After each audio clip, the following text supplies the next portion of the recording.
Good evening, everyone. I hope day 4 of the India Impact Investing Week has been as interesting as the other days.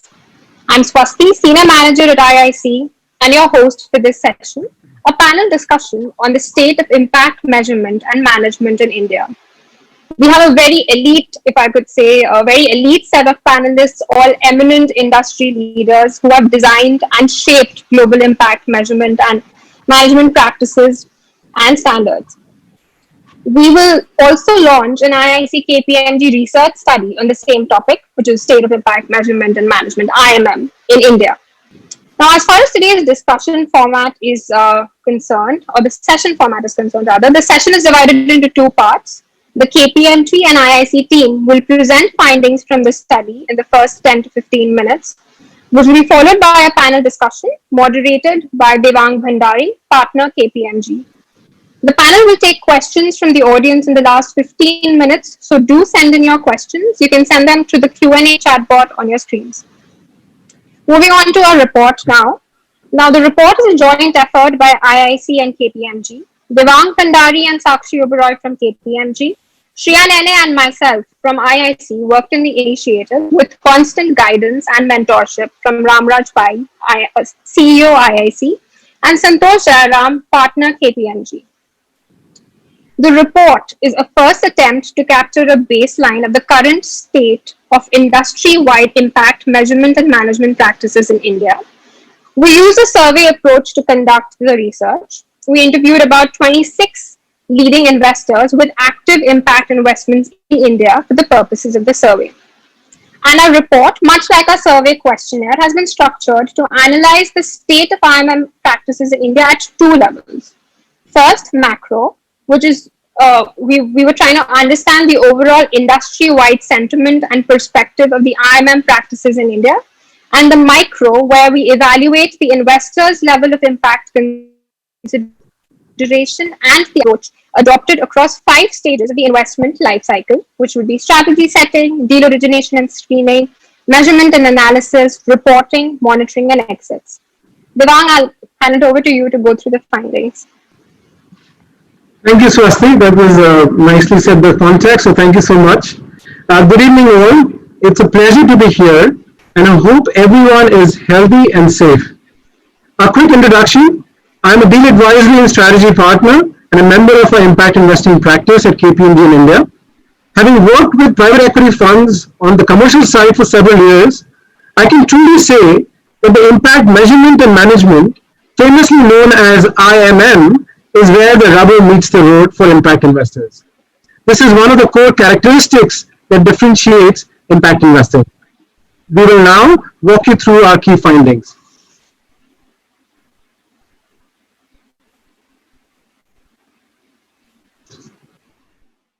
I hope my slides are visible. Okay.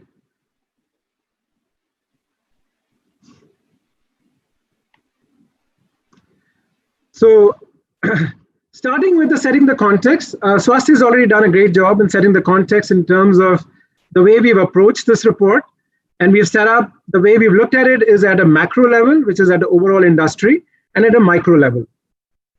Now, we will walk you through our findings in a similar way. So first, the macro overview, which is really a bird's eye overview of the impact measurement and management practices, the IMM practice. Overall, our respondents have seen good IMM-related progress over the years, although they have highlighted some key challenges that still exist. There have been significant improvement in LPs and investee companies' understanding of IMM, but the funds continue to struggle with alignment, especially since LPs have varied measurement criteria and mandates. Measurement beyond companies' operating metrics is challenging. To go beyond output and towards outcome requires additional consideration, which also includes costs. Lack of standardization and benchmarks continue to be a challenge globally. We will surely discuss this further in our following slides as well as in our panel today. However, the good news is that the global approaches and tools like UN SDGs, IMP dimensions, and IRIS Plus are increasingly becoming popular within the country. With respect to IMM framework, IFC has articulated three types of frameworks that largely exist globally: impact targets, impact rating, and impact monetization. Not surprisingly, we found impact target, which deals with certain level of reach or outcome, to be the most commonly leveraged by our funds in the country. Last but not the least, the industry spend on IMM appears to be in the range of 5% to 15% of the fund's operating budget. Although I have to say, there were many funds who found it difficult to provide a range due to internalization of impact across its core functions. Now, quickly moving on to the micro overview, which is where we're going to actually assess the IMM setting through the various stages of investment life cycle. And this is what the impact life cycle, the investment life cycle, we've sort of articulated in the report as well. So with the first one, picking up with strategy setting, the most of our respondents set up a strategy in the nature of impact thesis at a fund level, while there are few who do this more at an investee level, mostly because of the pan-sectoral approach. The IMP dimensions of who, what, how, contribution, and risk are commonly leveraged to translate this strategy into action. Most of our respondents have leveraged this successfully. However, they do experience difficulty in quantitatively articulating contribution beyond the enterprise they look in to invest, or in evaluating ancillary negative impact risks. Finally, as Peter Drucker said, culture can eat strategy for breakfast. So the intrinsic culture of impact fund is self-motivated, and hence most funds do not have any employee incentives directly tied to the impact goals. I will now hand it over to Swasti to walk us through some of the next investment stages of the life cycle. Swasti, over to you. Our second stage. Thank you, Deva. Our second stage, as you can see, is deal origination and screening. The purpose of this section was to understand how funds screen deals, conduct impact due diligence, how do they evaluate additionality, and finally, how they get investee buy-in in terms of alignment to impact goals and metric selection. Now, we found that most impact investors have embedded impact due diligence as part of their overall business due diligence, with investment teams trained to understand impact parameters and filters. Now, similar to the Pacific Community Ventures study, we found that there are three commonly used due diligence approaches which are adopted by funds: the impact narrative, the due diligence questionnaire, and quantitative tools. The due diligence questionnaire approach is the most popular, as you can see in the figure. About 50% of our respondents said they go by this approach. In terms of investee buy-in, impact funds work collaboratively with prospective investee companies to develop impact strategies and goals to ensure buy-in. Additionally, interestingly, additionality is not a deal breaker for all impact investors. Now, why? So the rationale is that their involvement with an investment in the firm naturally brings in benefits, including capital benefits from follow-on investments. More than half of the impact funds we interviewed have tied investee-related incentives to impact goals. Some examples are follow-on capital, provision of donor capital, management compensation. So they will set up management compensation like KRAs against KRAs, and favorable financial cost in case of debt. So now stage 3 is impact management, measurement, and analysis. In this stage, we wanted to understand how is impact data being managed? What is the formal governance for impact oversight? And how often do funds analyze impact data? We found that most funds use the company's existing financial and operating metrics to gauge the impact performance. In addition, other data collection tools such as surveys are also utilized. Multiple investors now leverage 60 decibels lean data, or in the case of TPG, Y analytics, to collect and measure impact data. Over half of the funds have set up an impact oversight committee or an independent impact team to oversee the IMM process. Majority of the funds collect and analyze impact data via investee companies on a quarterly basis. Moving on to stage 4, which is reporting. Now, the idea here was to understand how funds report impact data, the frequency of reporting, and as well as the style of reporting. We found that there is a growing trend for funds to push for transparency, with multiple funds now publishing standalone impact reports, often mapped to SDGs. Most investors do not conduct an independent formal audit on investees' impact reporting and rely primarily on self-reported data of the investee company. And now on comparability, while fund managers stated that comparability is important, it is not essential. Now, this is largely on account of it being difficult to compare different investments across diverse sectors and different stages. Over to you now, Devang, to cover the last section and announce the report launch. Perfect. Thank you, Swasti. So the final stage of any investment life cycle is monitoring and exits. It was heartening to see that IMM is not just seen as a check in the box exercise, but rather a very critical element of impact investing. Not only this, most of the funds leverage the insights from IMM for improving companies' products and services, as well as to build capacity within the enterprise. Further, for the impact itself, all funds recognize the importance of attribution. Attribution is a key challenge within the industry and something we will surely discuss in the panel today. It's encouraging to see few funds either proactively disclosing that the effect of attribution has not been considered for reporting, or alternatively, have developed ways to calculate it. Last but not the least is the important topic around responsible exits. Approximately 1/3 of our respondents evaluate it as they decide to exit the investment, while 15% of the funds give it a due consideration across the investment lifecycle. Finally, selection of mission-aligned buyers emerged as a common responsible exit strategy for the funds. So with that, it's an honor for both IIC and KPMG to launch our detailed study, The Impact Measurement and Management in India, a position paper. The study has been uploaded in the document library section of the portal, and we are truly honored to have worked with 26 leading impact funds who supported us through this journey. We sincerely hope that you find this study useful. Now it's really time to move to our panel discussion, something we know I'm anxiously waiting for, eagerly waiting for. We're very fortunate that we have a stellar panel today with us who are global influencers and leaders in this area. So may I now invite the panel to introduce themselves, and maybe Swati, if we can start with you first, please. Thanks, Devang. Hi, good morning, good afternoon, good evening to people across the globe joining for this panel today.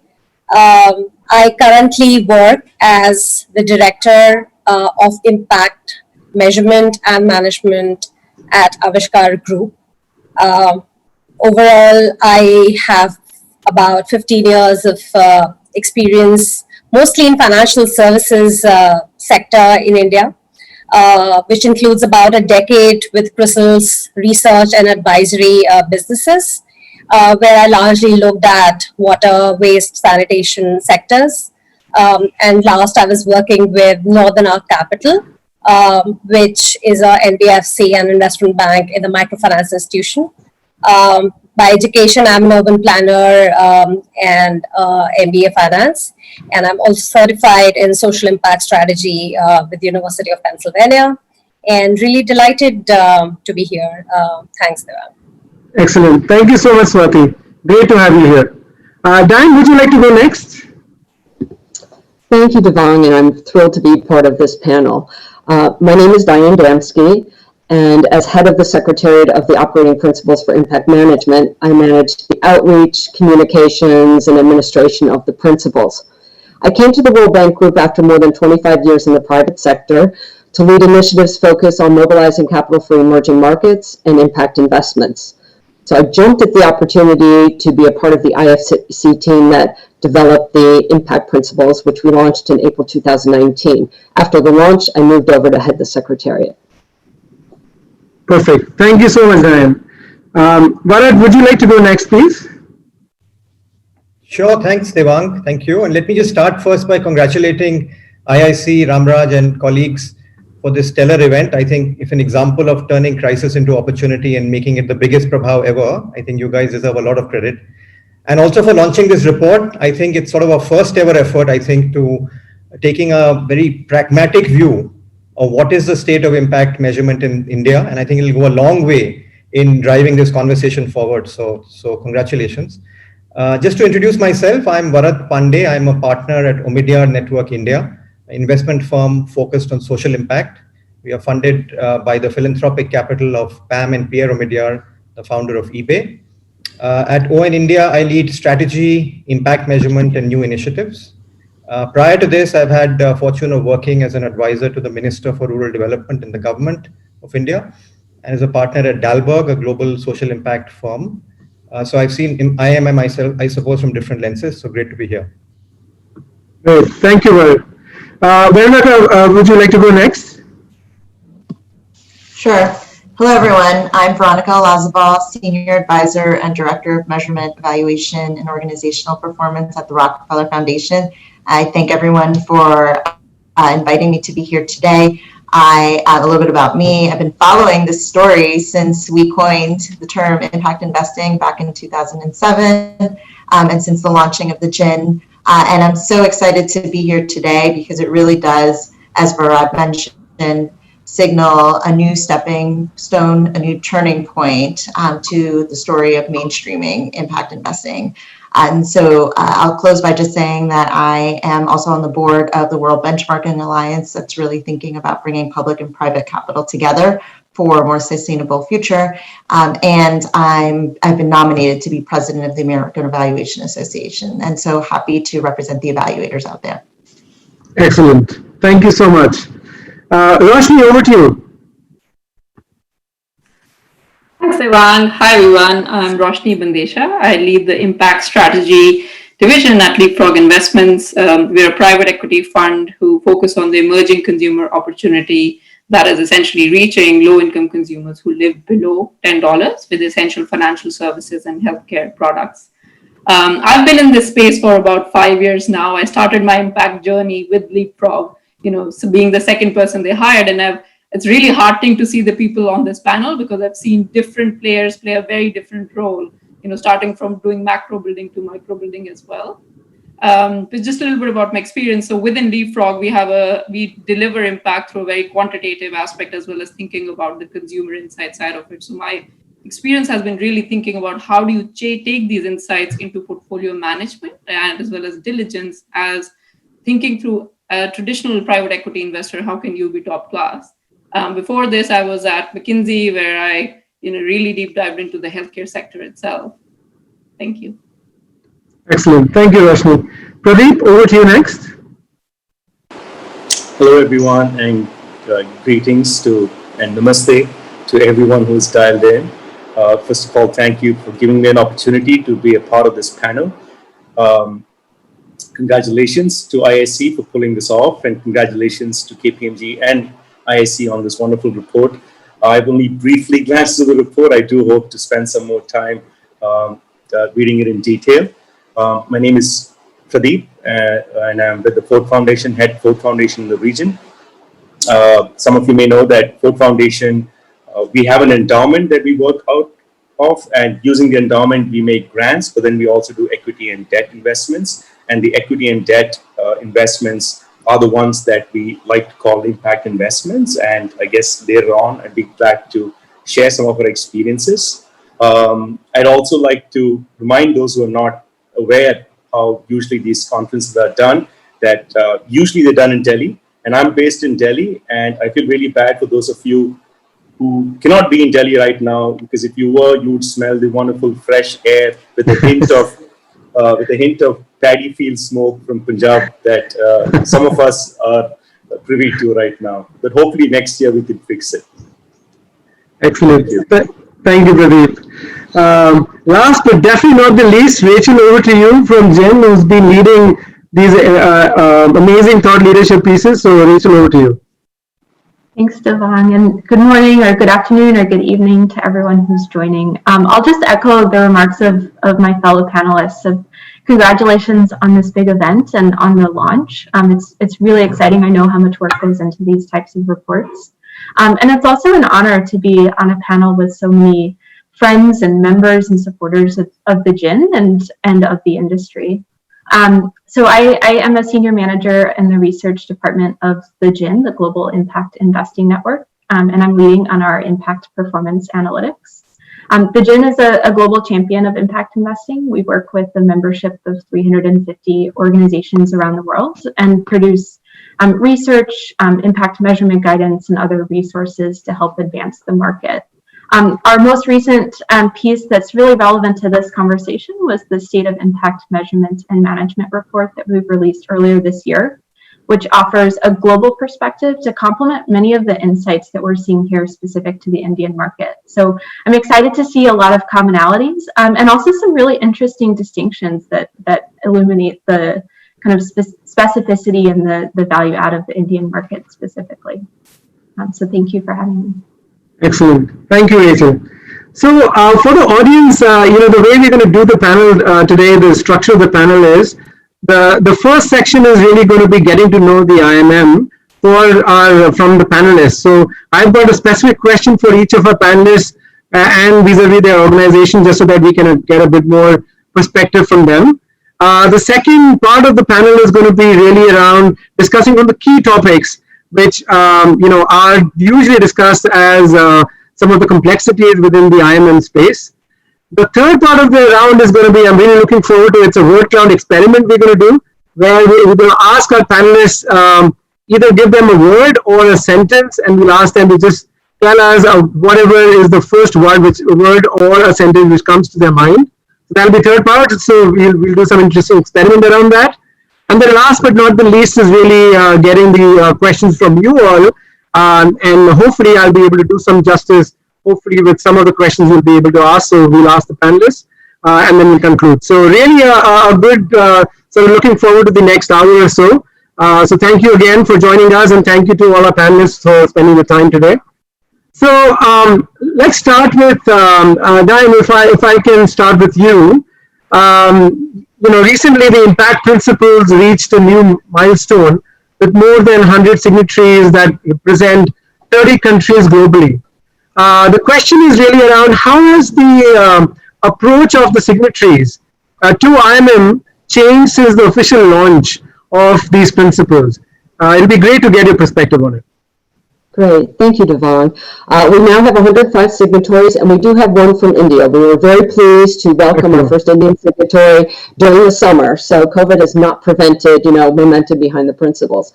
The principles were created to provide a framework for investors to ensure they incorporate impact at each stage of an investment.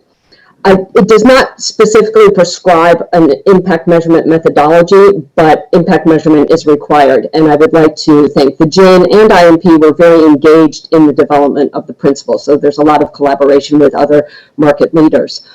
There's a wide range of investors in the impact space. You have multilateral development banks, development finance institutions, long-standing specialty impact funds such as Leapfrog, and more recently, traditional asset managers and asset owners.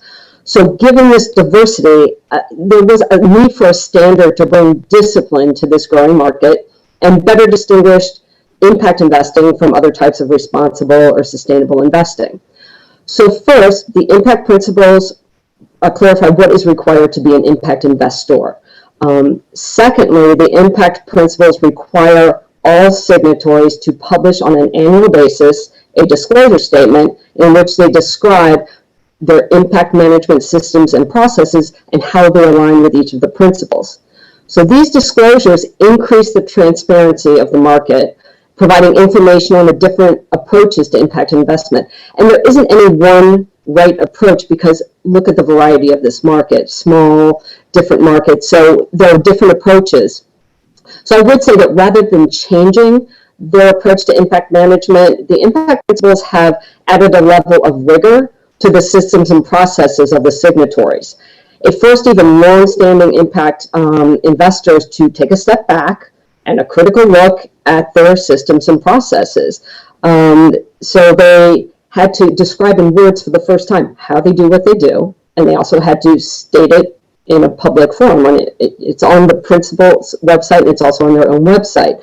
So the feedback we got from signatories is, by and large, this was an incredibly useful exercise. They all learned more about their systems and processes, and it also provided them the opportunity to consider how they'd like to change it, how they would like to improve it, and increase alignment with the principles. Some even removed some of the assets that they had previously included in their impact portfolios because they realized, no, it's not really hitting the rigor that's required by this market. So, and just, I know we're going to talk about independent verification later, but that is principle 9 of the principles. It is a requirement that you may attest to all of these wonderful systems and processes, but all signatories are required to have an independent verification affirming that you in fact do have the systems and processes that you say you do. And the verification is another opportunity for them to learn about their systems and processes in areas where they might want to change them or improve them. So again, it's a relatively young market, and all of the signatories think that their impact management systems and processes will evolve and become more robust as the market matures. So what the impact principles provide is a solid framework to guide them in doing so.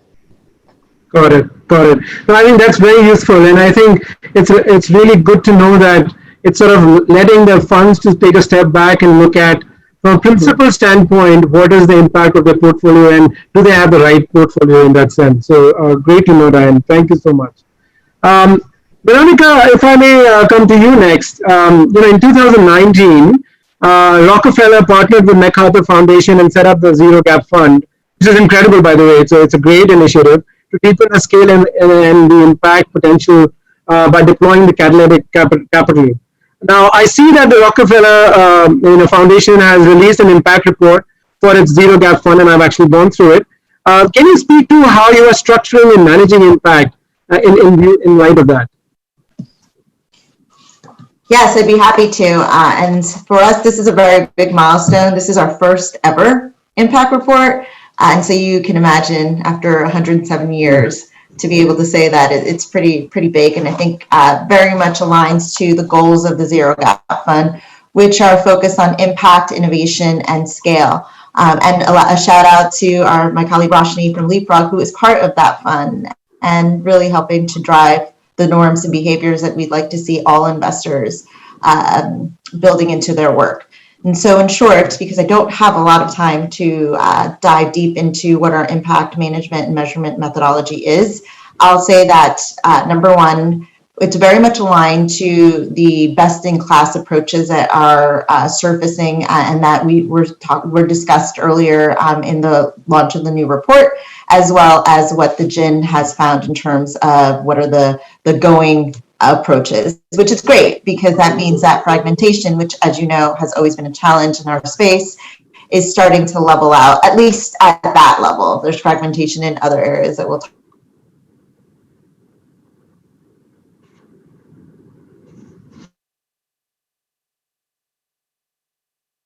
approach based on the impact management project's 5 dimensions around impact at the investee level.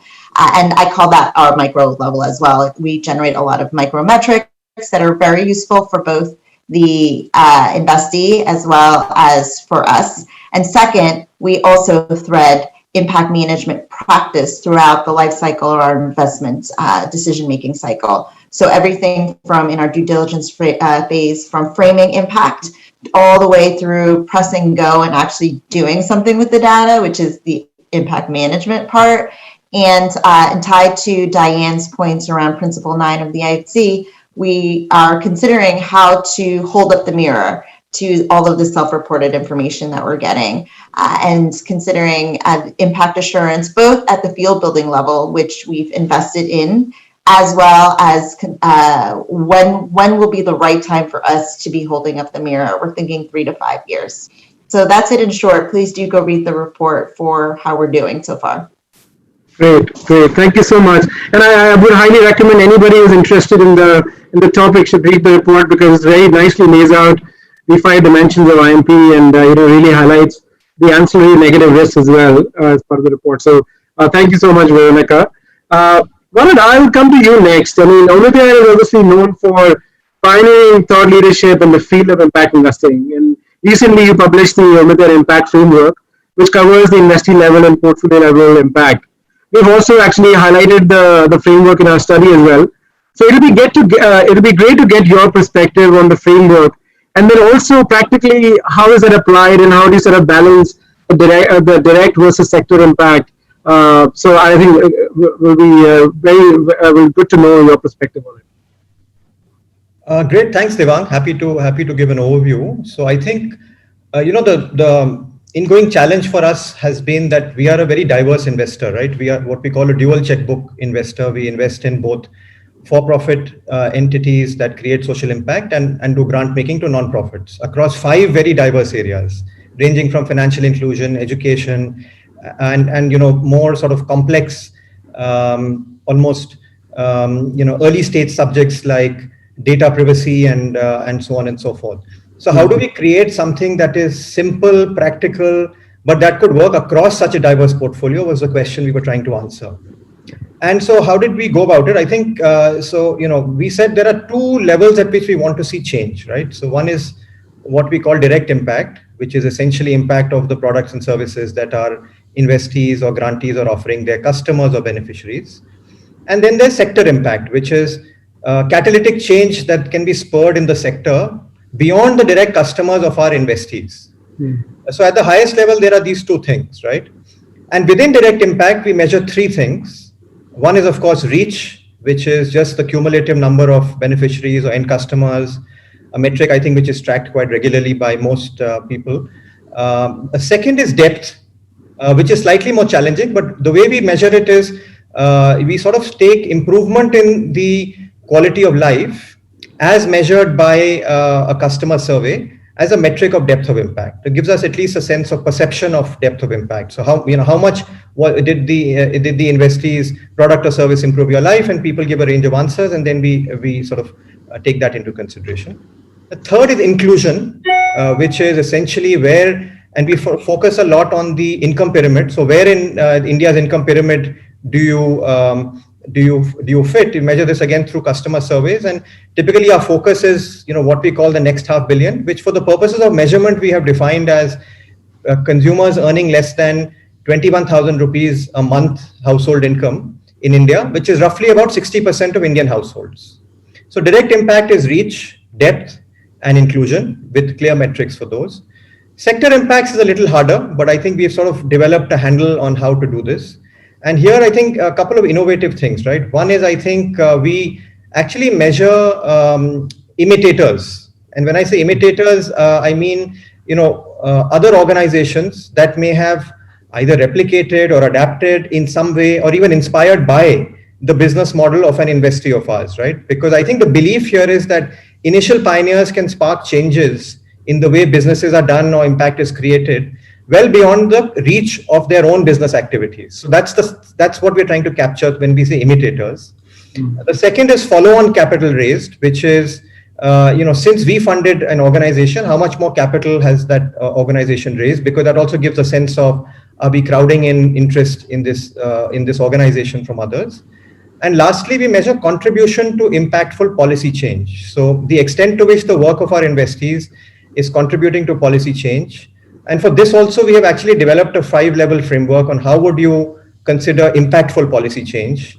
Everything from, has your research, let's say, informed the design of an important policy announcement, to say, a testimony that you might have given to a committee or to a court. And so we've got a framework to sort of categorize those contributions. So at the highest level, direct impact, which is reach, depth, and inclusion, and sector impact, which is imitators, follow-on capital raised, and contribution to impactful policies. And then using this, we actually are able to almost generate a portfolio level sense of our investees, and typically sort of 3 types, right? And sort of using a little bit of aviation terminology. One is the runway or taxiing investees, which are really typically younger investees, early investees who are still to reach a significant level of impact. The second is what we call cruising altitude, which would be investees who achieve some degree of impact. They are sort of getting into their stride, but have potential to advance their impact further, either on the direct or the sector impact front.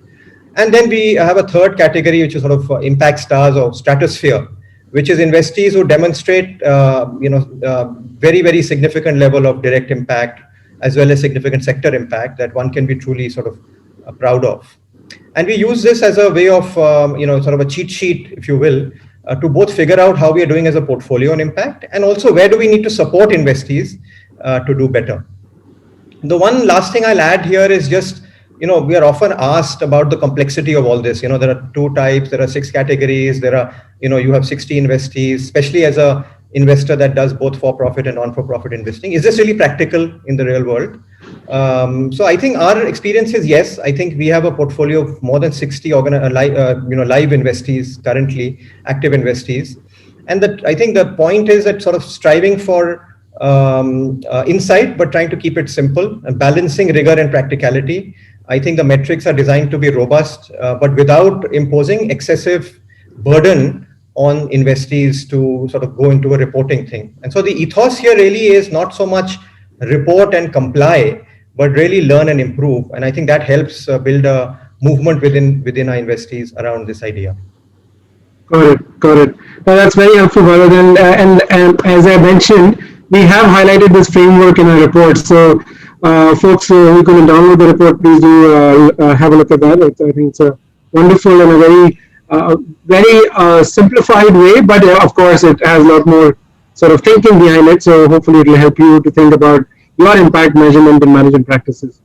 Roshni, I'll come to you next. One of the significant things which happened in Leapfrog was in September 19. Leapfrog became the first impact investor to globally announce the results of an independent audit of its impact against the IFC operating principles. And its IMM was assessed as achieving an advanced level of alignment with IFC's principles. And in this regard, Leapfrog has also developed, has developed a proprietary framework called FIRM. It'll be great to sort of get your perspective on the framework and just your experience in terms of the audit process. Which it's amazing to see Leapfrog being the first impact investor to get through this certification. Thank you, Devang. No, happy to share. I think, as Dan was saying, the operating principles was one of the first time globally investors came to the same table and talked about how do we bring some comparability. But then before I go into FIRM, I want to pick up on something that Bharat was saying, which is, their IIM is very fit for purpose for Omidyar, which is what makes it excellent. So similarly, as he was talking about, I was thinking about the comparison and the similarities, right? For example, Leapfrog, how we think about our impact measurement is thinking about the lens of the consumer. So similarly, we have an approach of thinking about the emerging consumer or people living below $10. And then building that out, that what is the impact that we want to create and how do you actually measure it across your impact thesis, which then goes down into thinking about impact as, different categories. Mm-hmm. So for us, impact is the scale at which you reach the emerging consumer, the quality with which you reach the emerging consumer, the affordability that you provide, and the relevance of the product that you're providing to them. That is this actually fit for purpose? And this is encompassed within FIRM. So it is actually one part of FIRM. So if you break down FIRM into different components, it stands for financial, impact, innovation, and risk management. And the reason why we have put it together is because we believe for Leapfrog, it makes sense to have an integrated view of how a company is performing.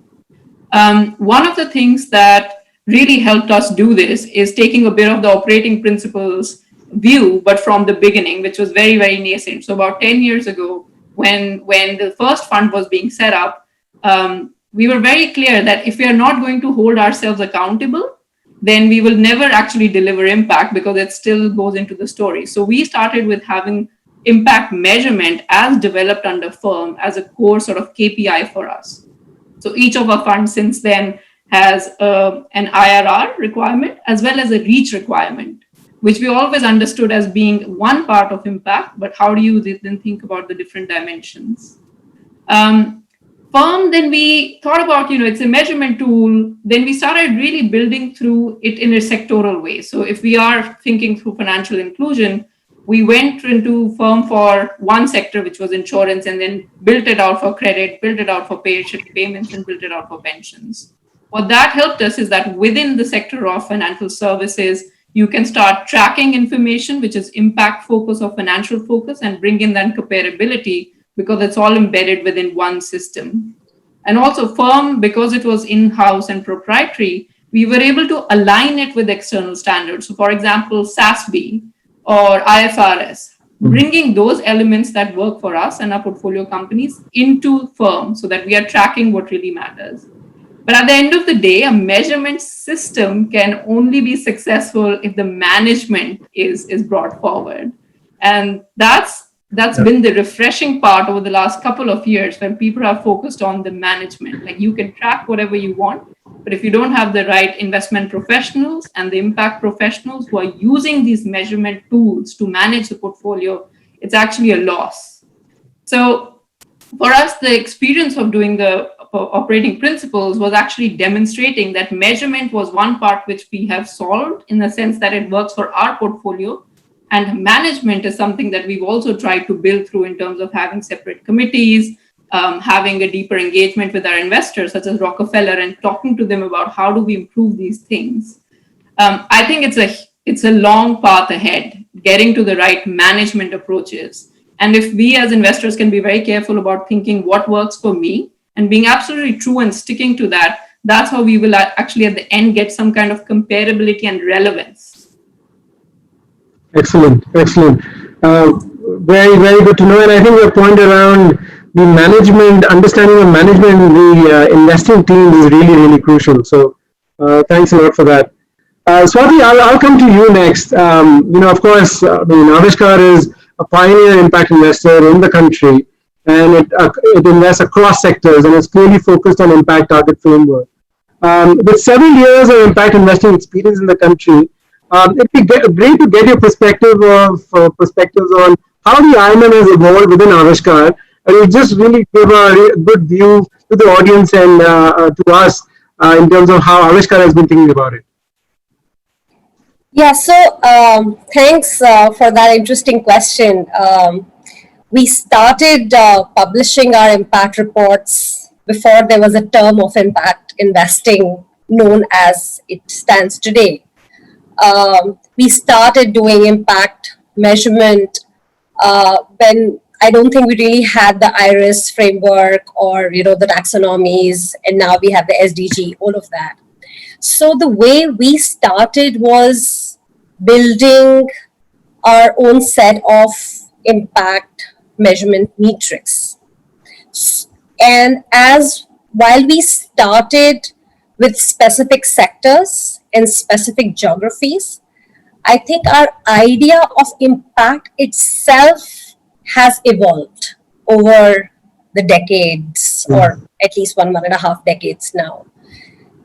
As the idea of impact evolved from being a very simple idea of saying, okay, rural customer, poor customer, or saying financial inclusion, right? That's where we really started with, and then gradually expanded to other sectors and realizing that its impact is not just about a rural or a remote beneficiary. It can pretty much happen maybe in metro cities because it's a very contextual idea.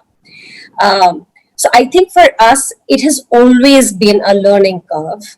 And we have been very, very open to that idea. And that's precisely why I think, we have consistently engaged with the UN SDG working groups, with GIN studies, all of that to very modestly accept what is evolving as our idea of impact is evolving. When it comes to impact measurement, I think we have also been addressing a lot of these questions around attribution, who, what, how much, all of those aspects by thinking and putting ourselves in our investees' shoes. Because for us, eventually, the organization which is bringing about the most significant impact is the investee itself. So instead of shifting the entire burden of thinking about impact management on them, we kind of take that central role and say that what are the right metrics for this organization to track? Because we are the ones who are bringing that wealth of information to them. And you, as most of the people who here would be aware, that these are early stage investments. Some of them just come with an idea, because we also do seed stage investments, right? And for them, it's a great opportunity to bring about a change, and this is a great business idea. For them, it's not, oh, what is my impact management strategy, right? So that is a thought process where we kind of work along with the investee company.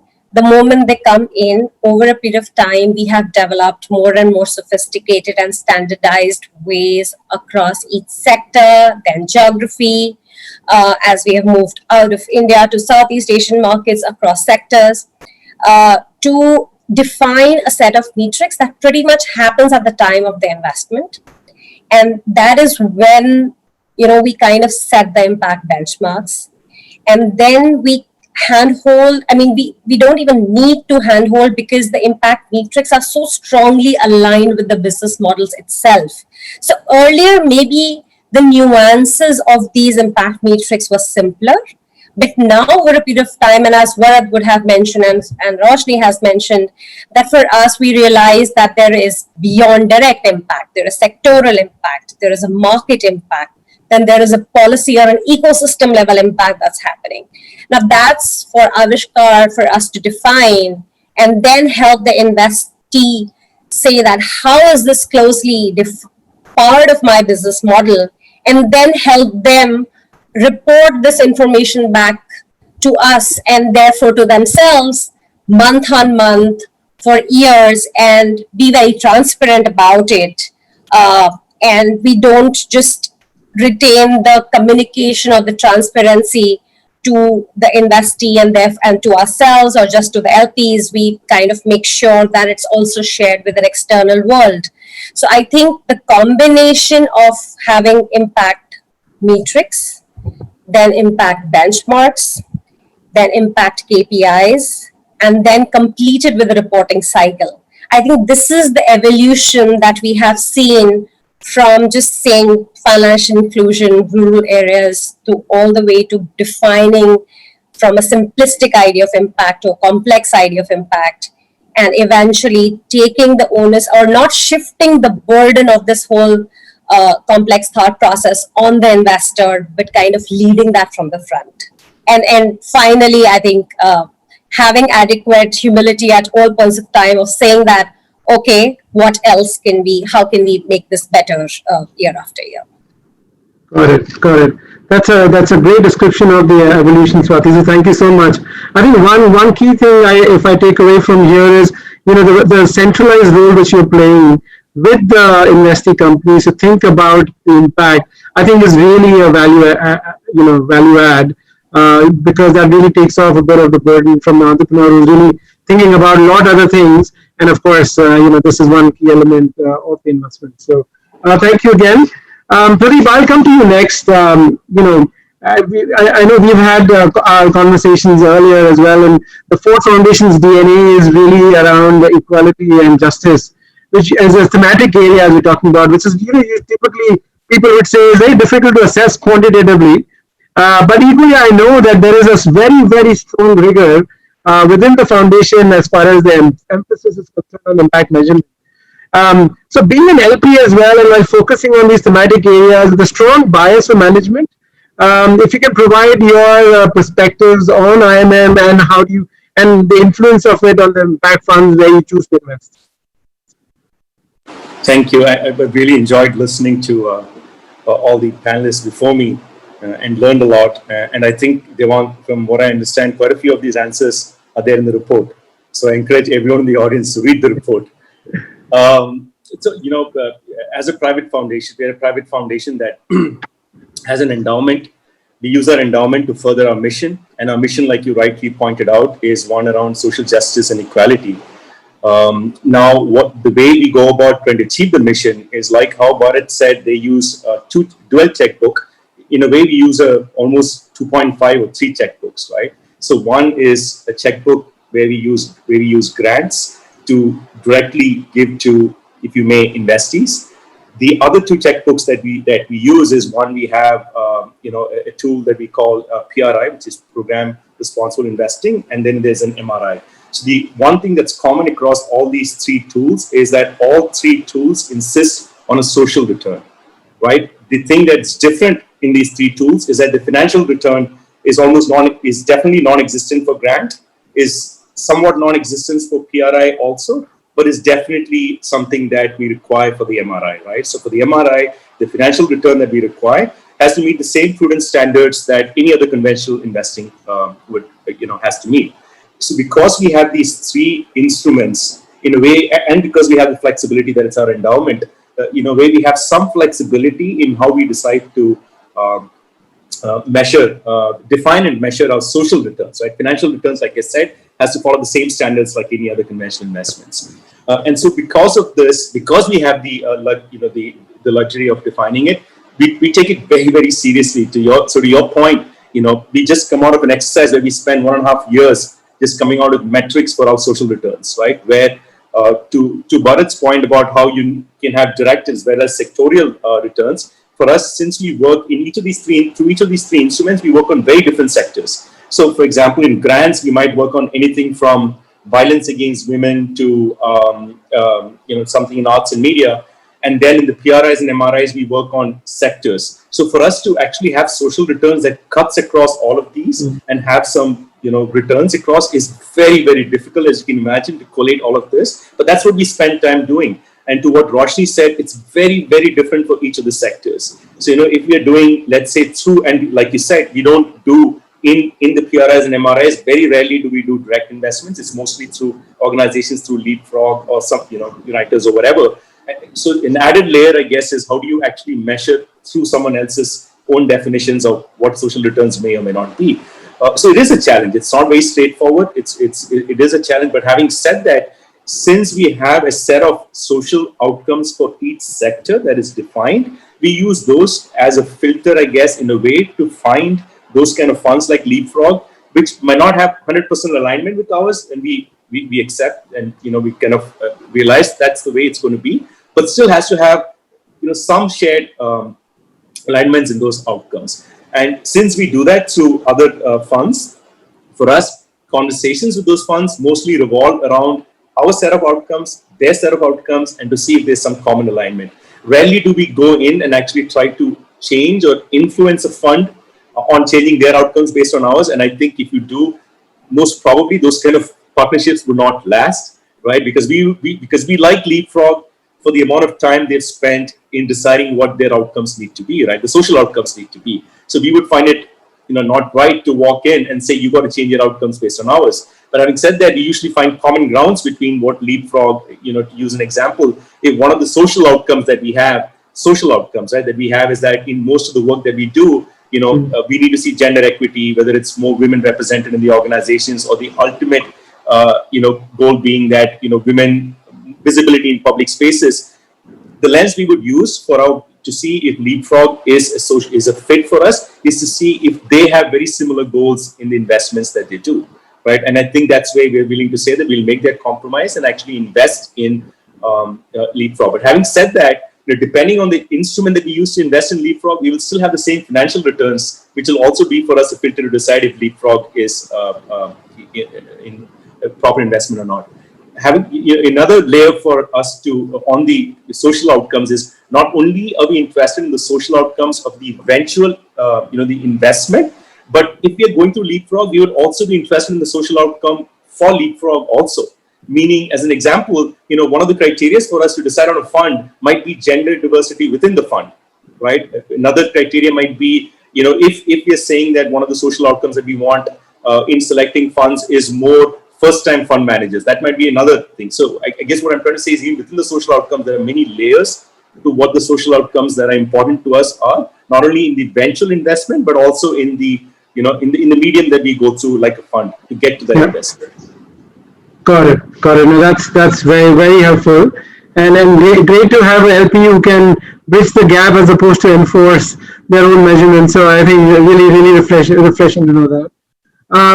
Last but not the least, Rachel, I'll come to you. You know, you've been at the forefront of these studies. You know, the first one done in 17, and then the next one done in 2020. In Jan 2020 is when the next IMM report came out of, which was the global assessment of the IMM. So, you know, given you were at the forefront, you've had those conversations across globally, it'd be great to get your perspective or perspectives on how you see IMM as evolved over those, you know, few years. Yeah, thank you, Devang.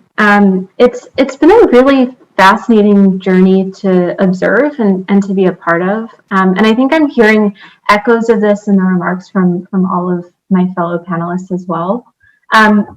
There's a few really notable trends that we see between the first edition of this survey 3 years ago and the second edition that I can't believe released in the same year that we're currently in. And those really point to the increasing sophistication of the market. Impact investors are asking for more, expecting more, and really elevating their own practice in ways that are pretty remarkable. And we're seeing this play out in a few specific ways. One is an increased cohesion around core sets of impact measurement and management resources. The Sustainable Development Goals are used as an overarching framework by nearly 80% of impact investors now, which is incredible given they were just released 5 years ago. The IFC's operating principles have gained so much traction as a guiding force for those impact management processes and really elevating the bar around accountability. IRIS Plus, which was released by the GIN last year, has already gained traction with about 40% of the market, which is pretty powerful in just a 1 year time span.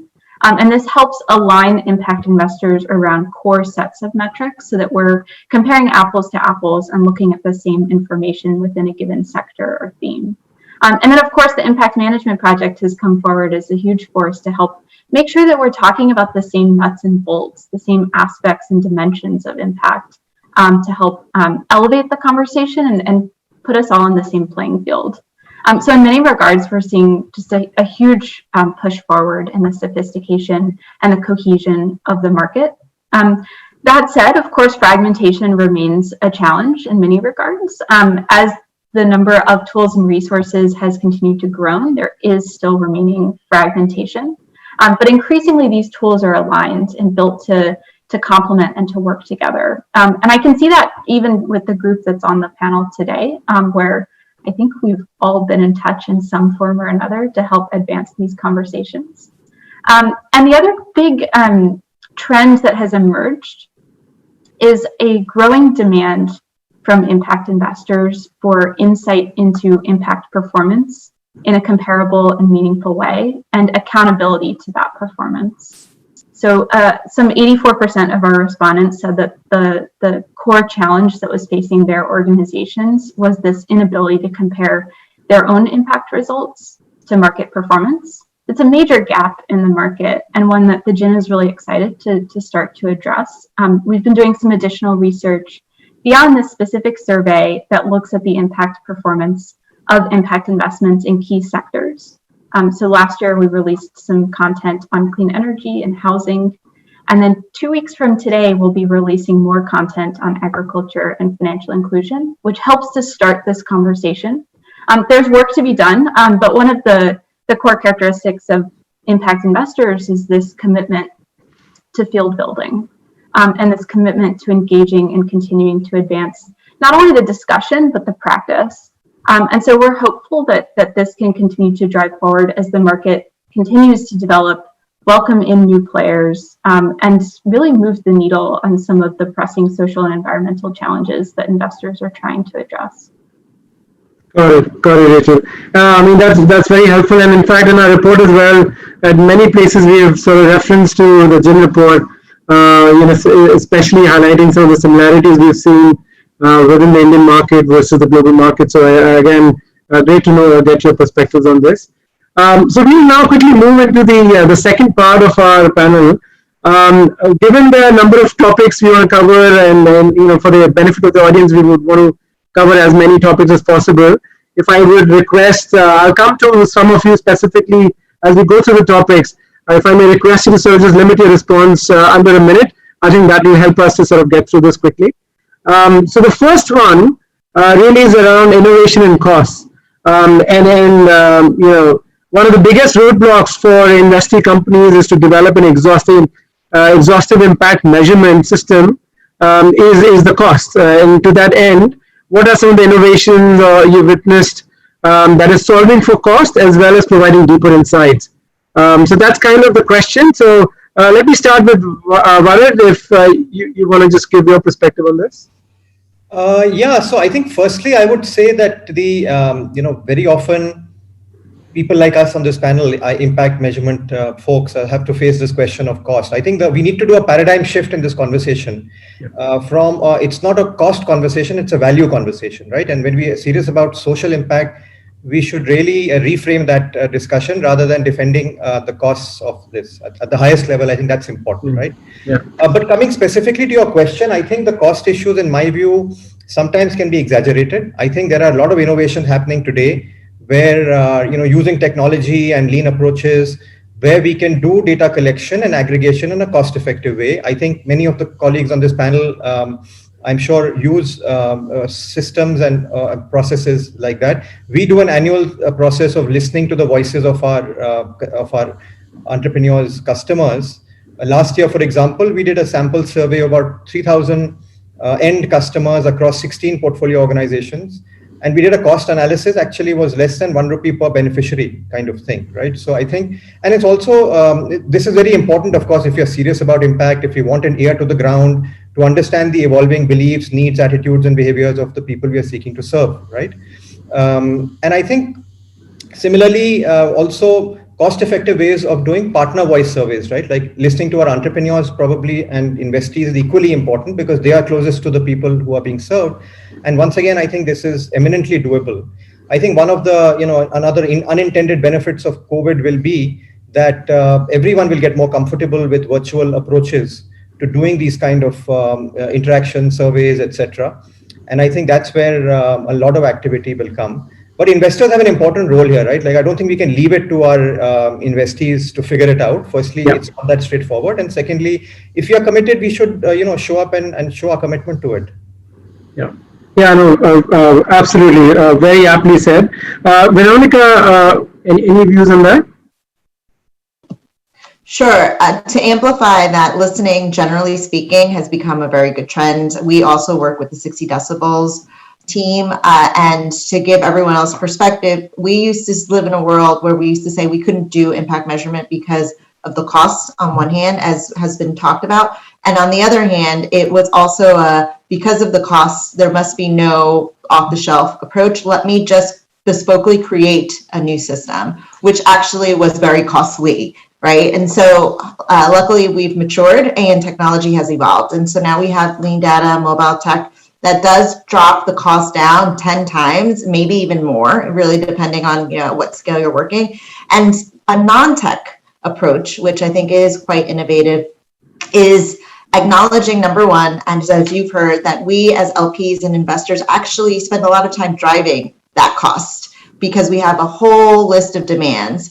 And so what we've seen some of our fund managers doing is developing what are called impact committees, like finance committees, and at that level, being able for us to harmonize where our approaches are so that our investee actually has better guidance than to try to align to each one of us independently. And then lastly, I'll say that in the world, as Bharat said, in the world of contactless data collection, we're seeing more and more innovations around using data science, geospatial analysis to get to assessment of impact from afar. And I would say that the one piece that could be a good thing, and then there's the bad thing. The one piece is that that we really have to think critically around what are the ethics around that. It's a good thing in that it allows us to scale, but we want to make sure that we're also preventing harm, which is just as critical because impact isn't always positive. It's also negative sometimes. Got it. Got it. Thank you, Veronica. I know Pradeep has to go for the other panel. So, Pradeep, thank you very much for being with us. It was a great conversation. So, thank you very much. Swati, would you like to sort of just provide your perspective on it? Sure. So what I've talked about a paradigm shift, and I pretty much agree to that. In addition to it, I think the shift it's not about that you need to have this whole separate large system around impact measurement itself.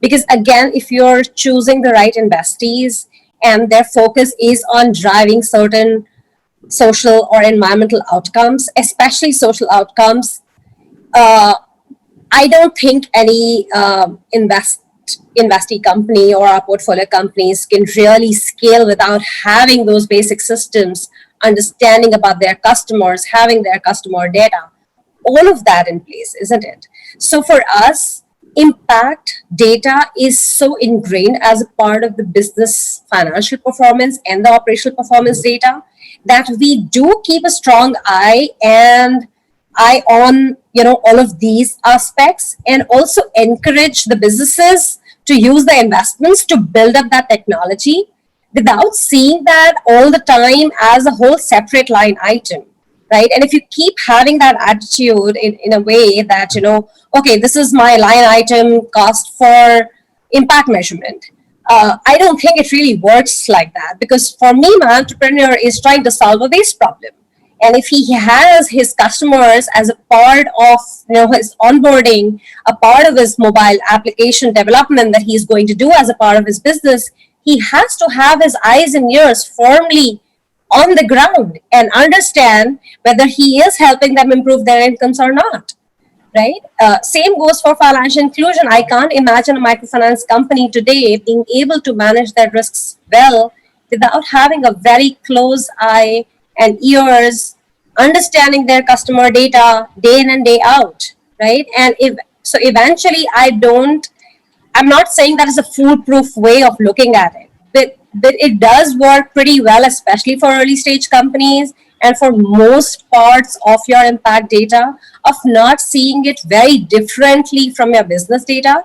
And I think that's also a shift that's helpful for an investee company to not see it as burdensome and therefore not resist it, but see as something helping them drive their business outcomes and find alignment with us as investors, and hence we with our LPs, right? So I think it's not really about cost of A versus B. It is about aligning the cost to listen well to your beneficiaries, who are your customers eventually.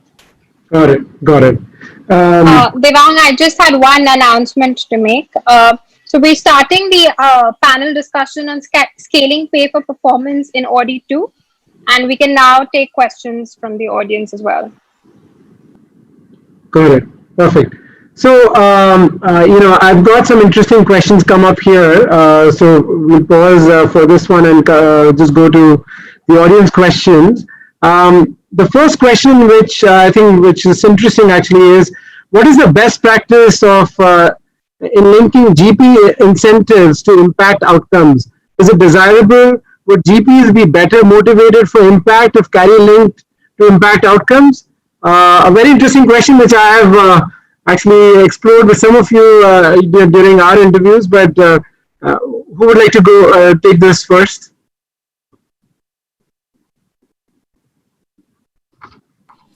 I'm happy to take this on. I think, yes, the incentivization, as we're talking about, has to be aligned to your performance. And at the end of the day, for Leapfrog, for example, our strategy is delivering profit with purpose. So the synergy has to be there in both of these. So how you can link it is another question. But as a principle, yes, it needs to be linked, because you also have to think about the long-term view of this particular sector, right? I see in financial services, lots of new individuals coming, like people from investment banking who are really passionate about working in impact investing. If we are constantly telling them, because you're in impact investing, because you joined an impact investing fund, you're going to be underpaid versus somebody else, we aren't going to go very far. So as a principle, incentives have to be aligned across all of these. For us, it's been an evolution of how the link has happened both with us and our investors and us and our portfolio companies. At the base level, we do provide a commitment for all of our funds on what is our specific impact target that we will hit, as well as our financial target. And you can then see how that distills into the individuals who are playing those roles of investment management or impact management, sort of feel more of the integration and alignment through and through. And at the portfolio company, again, sitting with the management and not saying this is what you need to hit, but showing them the bigger picture. If you hit this, then this happens, and this is how we're going to get our returns, which are important to us and to you and to our shareholders. Excellent. Got it. Yeah. There's another question which has come in, which says, what does it take for LPs to align their reporting and measurement requirements for us to showcase the true power of impact investing to serious shareholders?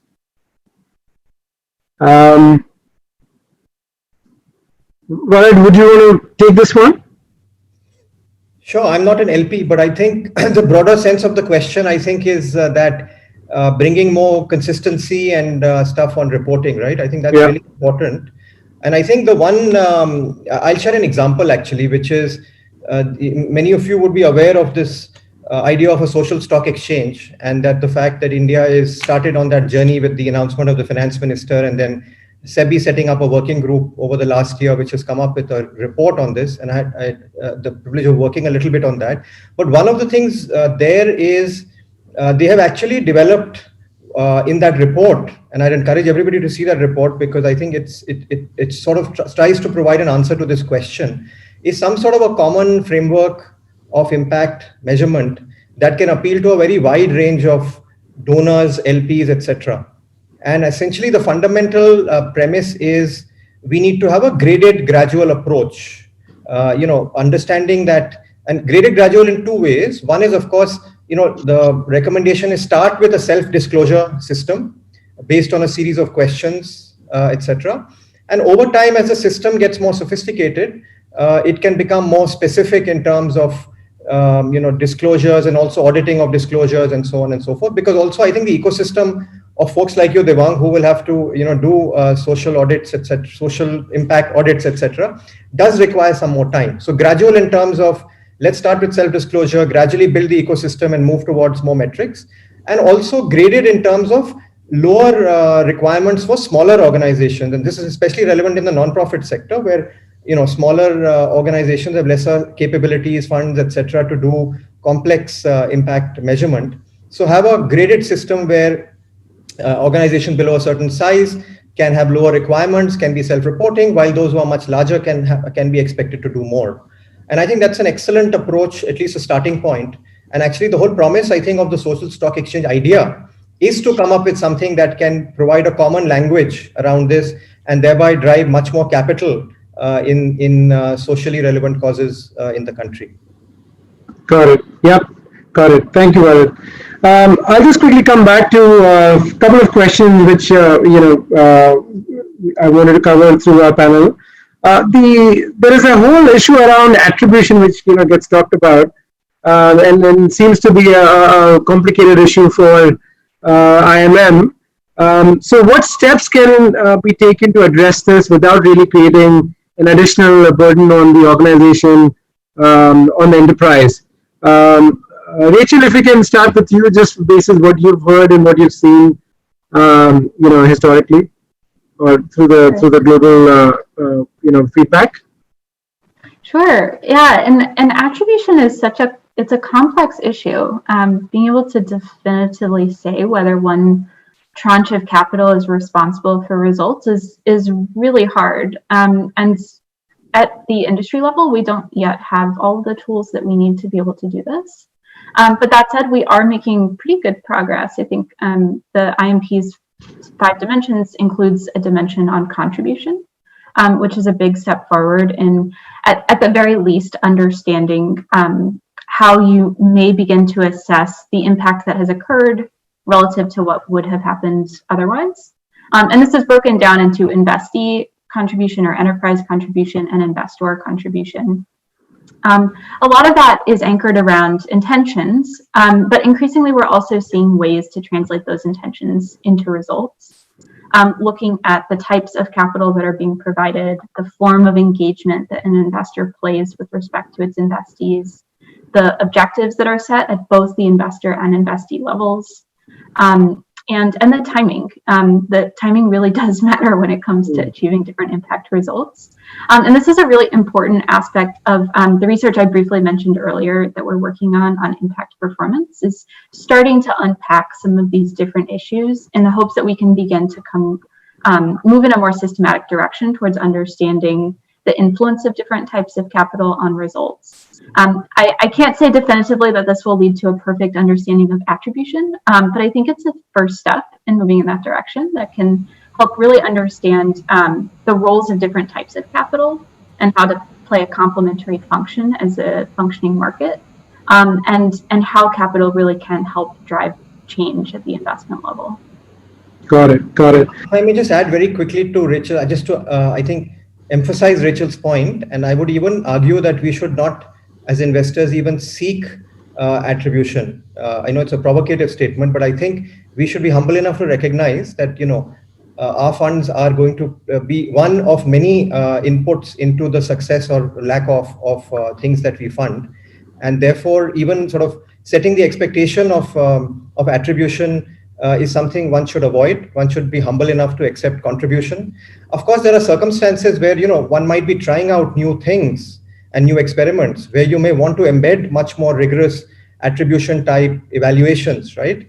Whether it is a new pay for success instrument or new models of doing things, etc., where the purpose is very clearly defined. You're trying to see if this experiment, this model works, because with that learning, you can then either dismiss the idea or scale the idea, right? But as an industry, I think to say we will aim for attribution, I mean, we are very far away from even contribution at this stage. So I think we should stick to that and do it well. Absolutely. Well said, Bharat. Veronica, I would love to sort of... Yeah, I was actually coming to you. If you can give your perspective. Yeah, really quickly, as the evaluator on the panel, I'll be the first to echo my colleagues' points and say this is not a technical solution, and that an experimental methodology, which we all love to do, is costly and not the right solution. I would say that it's more, I'm going to take my evaluator hat off and put on my investor hat on, and I would say that it's more of a strategic solution that we're looking for, and I would start with asking where, as Varad was mentioning, where along our chain of investment do we seek attribution, and whether there's a right size approach to that. And moving further away from that, I would say that one of the things that we're doing is starting to, and something that we're seeing more and more, is starting to ask for our fund managers, our investees, impact policy. And the impact policy actually lays out like what's the value proposition, how does their measurement approach support their impact thesis, what their metrics are, and all the various different pieces that we've talked about in terms of an impact management system.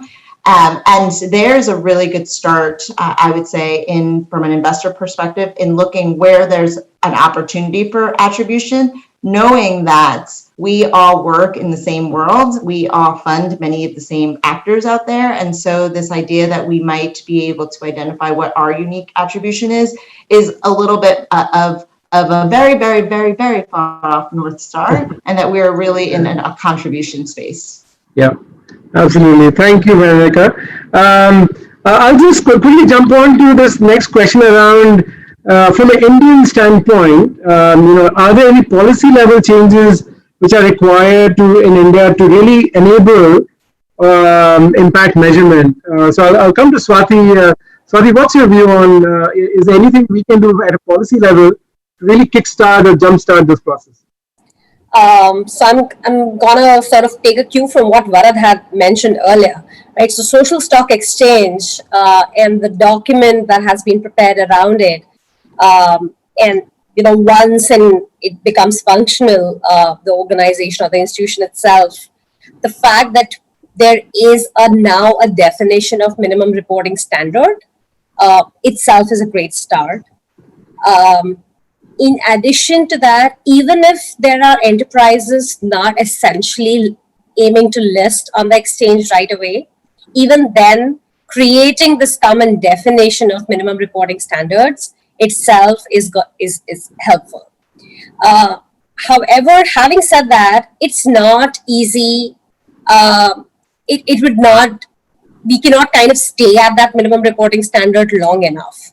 So the expectation of evolution is surely there, which is where I think government or policies coming in to help setting up capacity building institutions, information repository institutions, who can all work together to create that kind of capacity in the market itself would be of a huge help.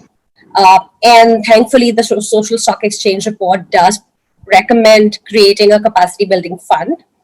I think if all of these recommendations do get implemented and work in tandem, that itself, I think, would be a huge help as far as Indian impact investment industry goes, and for both for-profit and non-profit sides of it. Got it. Dan, I'll quickly come to you. This is for the last question of this section. The principle number 9, operating principle number 9, talks about responsible exits. We know that there are a limited number of exits in the space. Of course, it's getting better, but it'll take some time. But how should one think about the responsible exit? What would be your advice? Oh, thanks, Devang. That's actually principle number 7 is responsible exit. Right, yeah. It's a complex issue because it depends upon the type of markets you're in, public or private, equity or debt, and the type of investor you are, asset manager or asset owner. So the closer you are to the end investee, the easier it is to have an influence on the sustainability of the exit. So I recently had a webinar with signatories on this, and really one of the focuses was the documentation, that building it into either the ex-ante documentation or the ex-post documentation seems to be one of the areas that is being developed. A debt manager builds that into the beginning, before they invest, that is embedded in the documentation.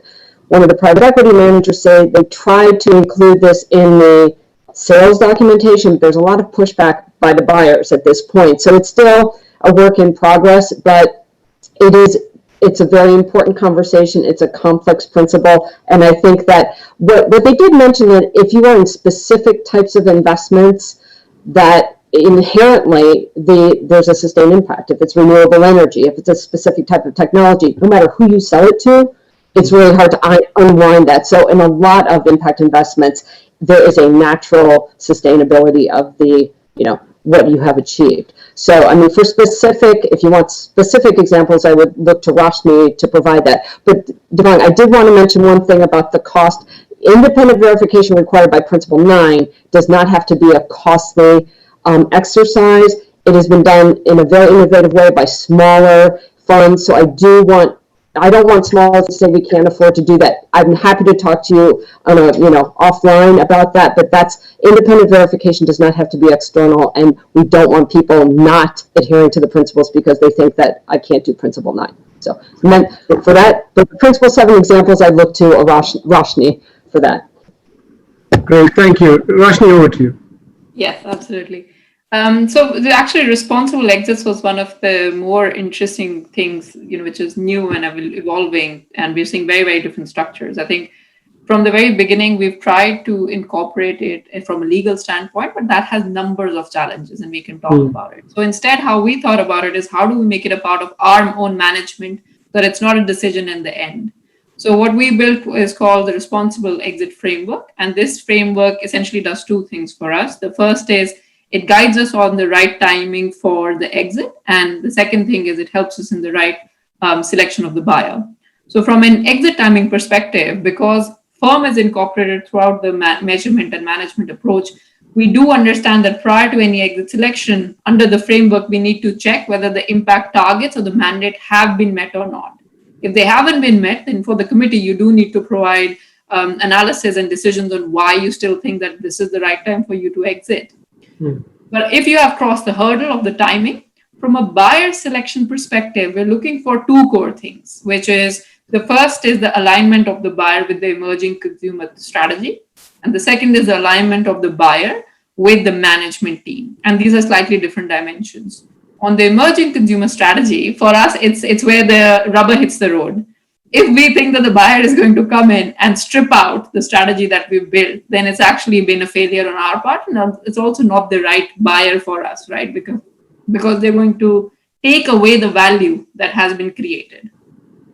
The second is the alignment with the management, in which we think that when you're a hands-on operator, you work with the company in 5 years, you undertake significant improvement in the management quality, the board quality. What you do want to do is bring in a buyer who enhances that. So we look through, is there going to be any risk of layoffs? Can we have some retention clauses put into the place so that the management can go forward and retain some of that emerging consumer strategy that we help them build? And this has then led to difference in like which buyer we ultimately select for an asset. But we do think there are multiple layers to be added to this exit strategy, because we do think that the market impact also needs to be considered to some extent. Correct. I just want to jump in and take a minute there. I think what we additionally also do as investors is build in significant, again, governance and institutionalization of the impact aspect of the business pretty much throughout the investment period, right? So the exit plan kind of starts the day you invest, right? I mean, in a way. I mean, practically, that's what really happens. So if you are talking about, let's say, a gender aspect of the policy, or giving a very recent example of one of our companies, investee companies, Sutra, dealing with rural artisans. Now, we ensured that the artisans had a shareholding in the management, and this whole aspect is institutionalized while we are invested in the company, because for us, that was the core impact being delivered, where the artisans are able to have a significant say in the way this company proceeds, right? And that is how it's going to remain protected and keep the spirit or the core purpose of having this company in the first place, right? So I guess it's not foolproof, but there is a lot that an investor can do, GP can do throughout that 5 to 7 years of investment period. At least that's the average for us, of institutionalizing and putting a lot of governance structures in place.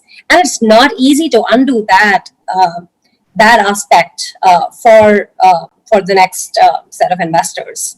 So I think being conscious of it also adds a significant value with respect to the exit aspect of our investments. Correct. Thank you for that input, Swati.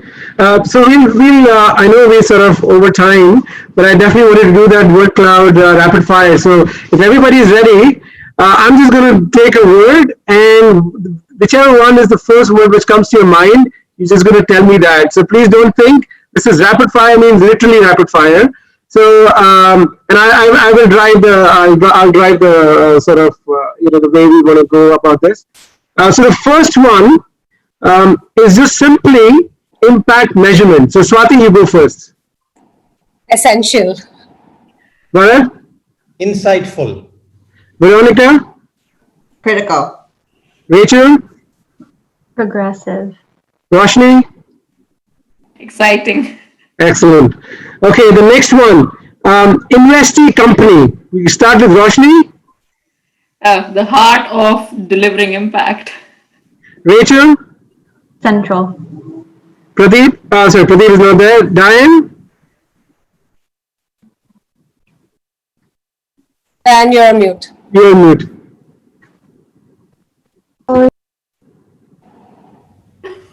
You're on mute again, sorry.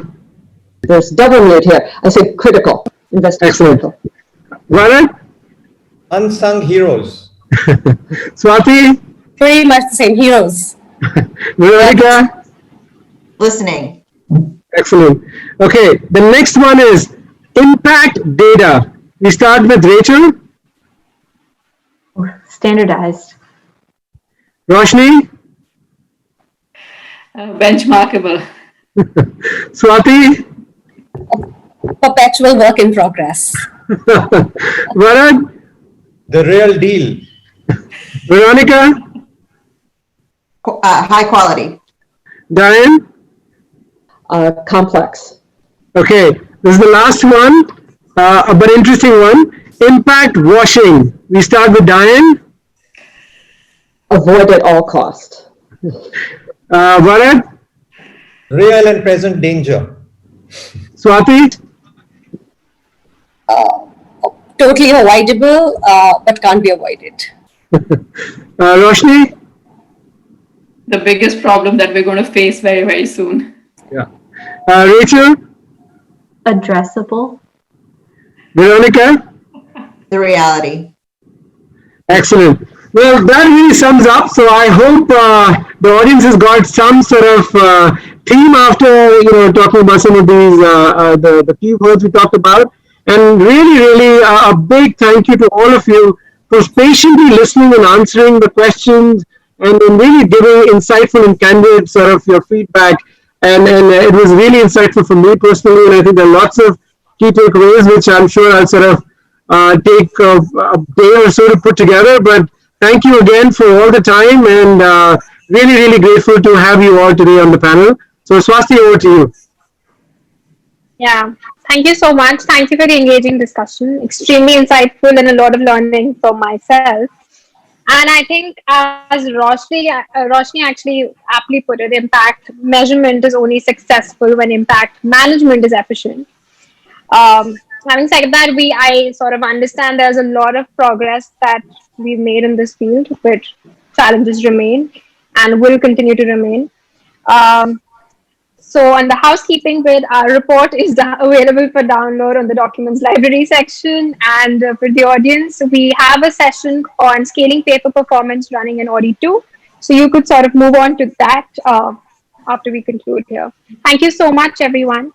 And thank you for your time. Thank you very much. Thank you. Thank you. Have a good night. Bye-bye.